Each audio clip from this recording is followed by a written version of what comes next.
I have waited tables for the last 3 years. During my shift last night, a group of 4 women in their late 20s came in. They were a pleasure to have as customers. They ordered 4 of our house cocktails to start with and then went over the menu for their entrees. Then I was on my way back to their booth with the drinks on a tray. I walked by the back side and overheard one of them talking about how she was 14 weeks along. When I rounded back, they were talking about the same topic and it was clear to me that she was pregnant. I figured her having 1 drink wasn't a big deal. They ordered their entrees and I went off to handle other tables. About 5 minutes later, they called me over again and asked for another round. At this point I started getting concerned, but I took the order and cheerfully said I'd be right back. This time, I went to the bartender and asked him to make one of them a virgin cocktail. He was confused, but since he's a good friend of mine, I told him to just trust me. A few cocktails later, hers strictly virgin, they started getting rowdy, and Mrs. Pregnant Woman was also getting into it. I figured that since she didn't notice, things were okay. The problem came when I took them their check, and they asked to split the bill at the register. When Mrs. Pregnant Woman got to the counter, I saw her cocktails were marked with virgin. My bartender had edited each in the system for inventory. It was too late for me to edit them back, so I just had her pay, hoping that she wouldn't look at the receipt. They all thanked me and left, leaving a generous tip in the process. They were talking in the parking lot for the next short while, presumably waiting for an Uber. Several minutes later Mrs. Pregnant Woman came back and asked what virgin on the receipt meant. I fessed up that it meant non-alcoholic. She blank stared me for a few seconds and then asked if she had ordered a non-alcoholic cocktail. I said no, but told her that I assumed she wanted one seeing as she was pregnant. It was a lame lie and I'll admit it, but she looked me in the eye and asked me to return her part of the tip. I did so. Then she talked to my manager. My manager took me into her office and literally shrieked at me until hoarse. I stood my ground and told her that I'm not going to be responsible for FAS. She told me that she was taking me off the calendar until she decided what to do with me. She also informed me that I could get the restaurant in serious trouble for discrimination. And upon examination of my state's laws, she is correct. But when I talked to my mother and father about it tonight, they told me that they understood my position. The entire staff at the restaurant is against me and I think that I'm going to call in and tell my manager that I quit. But I still feel in the right here. My daughter is 16 years old and in high school.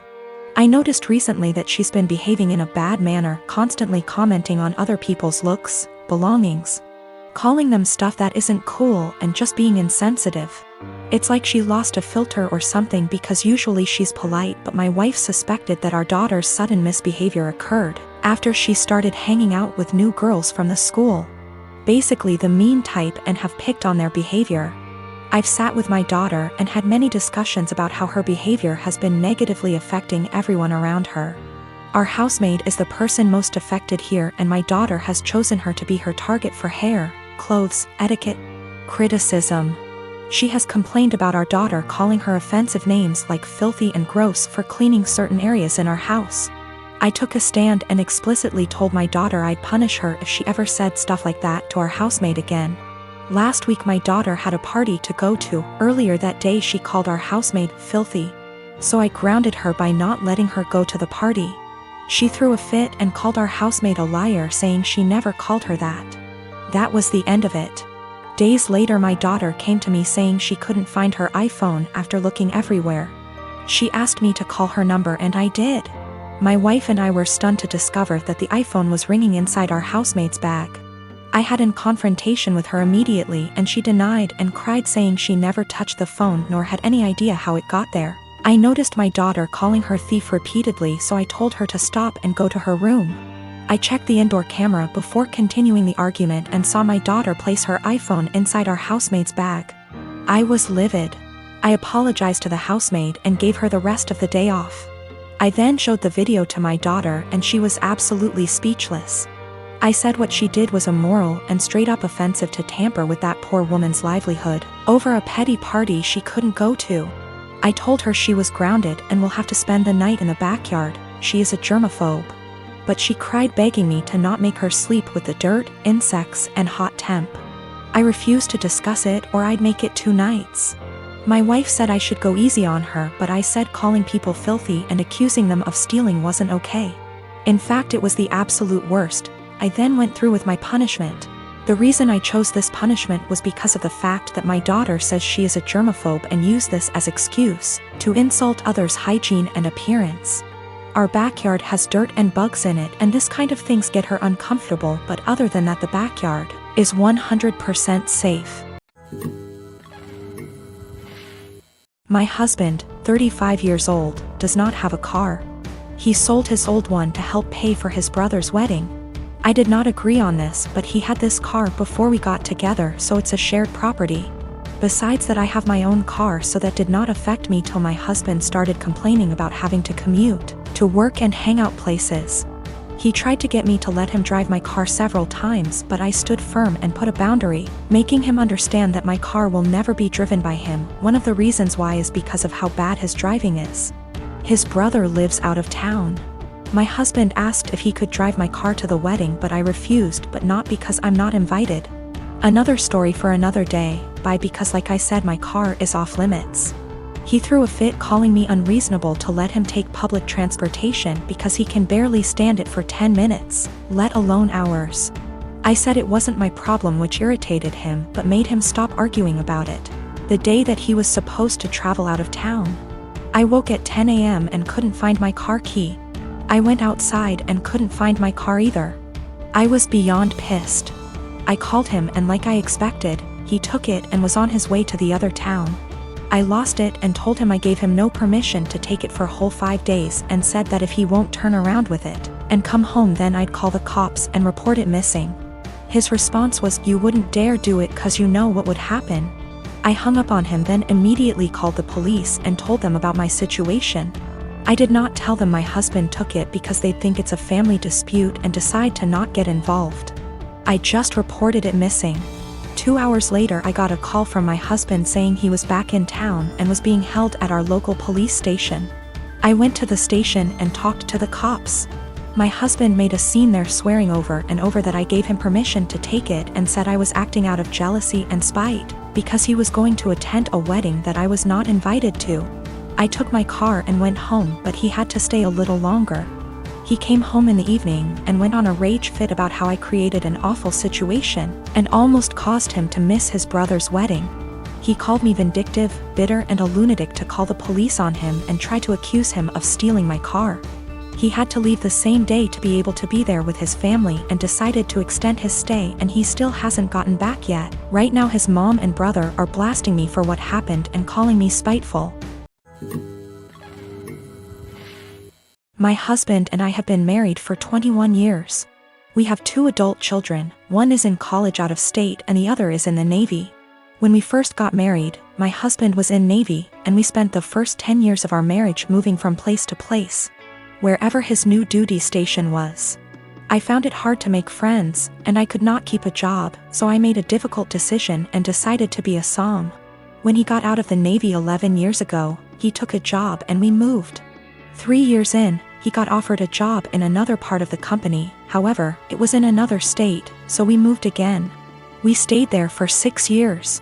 I went back to college and got my degree and began looking for work. I found a job I liked in my field, and 6 months into working, he said he was offered a job with a new company and wanted to take it. But that would mean we would be moving almost 2,000 miles from where we were in a new state. I reluctantly agreed because the new state would have more job opportunities for me and we would be closer to our family, which is something that we have not had in many years. Last night my husband came up to me and said that there was a job opening in his company and he wanted to apply for it. It would mean a pay raise and better hours, but the caveat would be that we have to move again. We have been living in our new state for 3 years. I love it here. I have an amazing job and I am making great money. I finally have friends and am able to socialize. I told him that I am not moving again. Anytime we have to move, he always leaves first and I end up being responsible for selling / packing the house. And I am not doing that again. Our son's college is only 2 hours from here. We can see him twice a month. If we move, that means we would have at least a day's drive and would only be able to do that once or twice a year. Now my husband is upset with me and guilt-tripping me because he claims I do not support him. I told him that was BS because I spent most of my life moving from place to place to support his career. He told me that I am selfish and he is just trying to provide for us. I told him that we are more than comfortable where we are now, and that if he truly wants to take the job, he will be going alone. My husband and I have been together since I was 15 and he was 17. He joined the Navy right after graduation from high school when he was 18 and I was 16, but had to wait 2 years before we could marry. He works for a company that has plants in 15 states. He is currently in middle management, but if he wants to advance his career further, he would need to go to another plant out of state. Financially, we are more than comfortable. We do not need any more money. My son plans to stay in the place he is after college. We have a great relationship with him and he comes home 1 time a month and we see him 1 time a month. My other son comes home on leave whenever he can and stays with us. We are very close to both of the boys. I talked to my husband again tonight and told him quite firmly that moving again was not an option for me. The area he wants to move has very little jobs in my field and specialty in that area, and I would need to commute more than an hour one way for a job versus the 20 minutes I have here. We are sandwiched between 2 major cities, and if we move we would be an hour from the most major city. I would also have to take a massive pay cut and work a menial job to build a new network to find employment in my field. My husband is disappointed in me for not wanting to leave. He left to stay with a friend because he needs to think. He doesn't understand why I would force him to turn down an opportunity to advance his career further. I told him to take all the time he needs, but I am not moving again. I said I would revisit the possibility when I am ready for retirement in 15 years, but no sooner.